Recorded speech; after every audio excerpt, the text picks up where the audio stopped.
સીતારામ માં સીતારામ સીતારામ। બાસોઠ વિશે સમજાવો। તો સારું કામ કરે તારે બાજોઠ ઢાવવો પડે। તો બાજોઠ કોણ છે? કયો? બાજોઠ છે ને શંકર ભગવાનનો દીકરો છે। શંકર ભગવાનનો દીકરો ગણપતિનું માથું કાપી નાખ્યું હતું ને શંકર ભગવાને, તે પછી પાર્વતીને કીધું હાથમાં થાવીને કંકાવટી દીધી, જે હામું મળે એનું માથું કાપીને લાવજો। પછી હાથીનું માથું કાપીને લાવ્યા, તે ગણપતિને ચડાવ્યું, તે ગણપતિ થયો।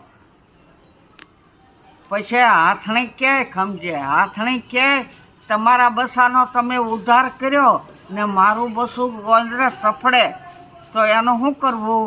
તો શંકર ભગવાન કે તારા બસા કરતાં મારા બસા કરતાં તારા બસાની સ્થાપના પહેલી। તો કે કેમ થાય? તે માથું તો કાપી લીધું હતું, પછી હાથીના બસાના 4 પગ જ રહ્યા હતા ને એનો બાજોઠ ઢાળીએ તારે ગણપતિને બેહારીએ ને। જય ભગવાન।